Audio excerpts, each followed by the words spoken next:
Hi guys! This is Donna again and welcome back to my YouTube channel. Today, gagawa po tayo ng ibang flavor naman na pulboron. Ito po ay request ni Lynn Guevara. Hi Ma'am Lynn! Ito na po yung request mo na ibang flavor ng pulboron. So, today, ang gagawin ko po ay pinipig pulboron. So, ito na po yung mga ingredients na kakailanganin natin. Gagamit po tayo dito ng 4 cups of all-purpose flour or harina, kahit po yung third class lang pwede.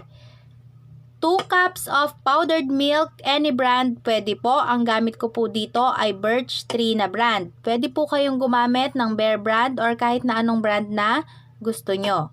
Gagamit din po tayo dito ng asukal, 1/4 po ng asukal. Ang gamit ko po dito ay yung washed, mas malasa po kasi siya pagdating sa ating pulboron. And gagamit din po tayo ng melted butter. Pwede po kayong gumamit ng margarine. And of course, yung ating pinipig. Ayun lang po yung mga gagamitin nating ingredients. So, umpisahan na po natin. First step, isasangag po muna natin yung ating harina. Marami pong nagtatanong paano nga ba malalaman kung luto na or okay na yung pagsangag natin dito sa ating harina. Maaamoy nyo po yan. Kapag po yung ating harina ay nag-amoy pulboron na siya, alam nyo naman po yung amoy ng pulboron or yung nasangag na harina. Wag po yung masyado. Pag medyo nangamoy na siya and medyo nag-light brown na siya ng konti, pwede na po yon. So, ipapakita ko din naman po sa inyo. Kailangan po hindi natin titigilan yung paghalo dito sa ating harina para hindi po masunog. Kailangan continuous po natin itong hahaluin para pantay po yung pagkakaluto dito sa ating harina or yung pagkakasanga.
Ating maisangag yung ating harina, itatransfer lang po natin ito sa mas malaking mixing bowl para mas madali po yung paghalo natin dito.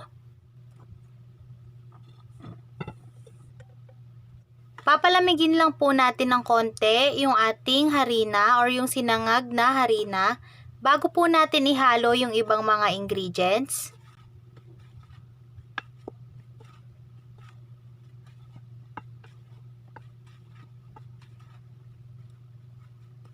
Kapag medyo malamig na po yung ating harina, pwede na nating ihalo yung ating pinipig.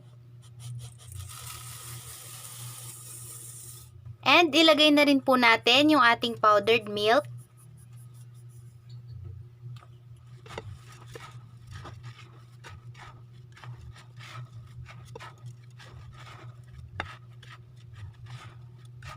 And then ilagay na rin po natin yung ating asukal.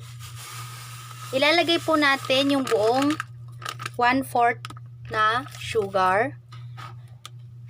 Kung gusto nyo po na mas matamis yung inyong pulboron, pwede po kayong mag-add ng kalahati pa nung 1/4.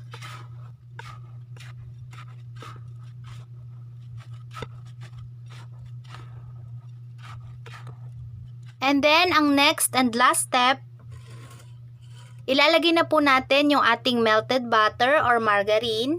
Dahan-dahan lang po yung paglagay or paunti-unti lang dapat.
Ang next step po natin, ilalagay lang natin to sa ref ng 5 minutes or kahit 3 minutes lang para tumigas po siya ng konti, and then kapag binalot na natin ito, hindi na po siya agad-agad na madudurog. Yun po yung isang secret ko kung bakit hindi nadudurog yung aking pulburon kapag ibinabalot. Marami po kasing nag-comment dun sa isang video ko nung gumawa ako ng pulburon, bakit daw po hindi nadudurog yung pulburon na ginawa ko kapag binabalot. Ganun po yung ginawa ko, nilagay ko siya sa ref para medyo mag-set yung ating pulburon, and then hindi na siya agad-agad madudurog kapag binalot na natin siya. So, ilagay po muna natin to sa ref for 3 minutes, and then mamaya ipapakita ko po sa inyo kung paano ito balutin.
na pinipig pulboron.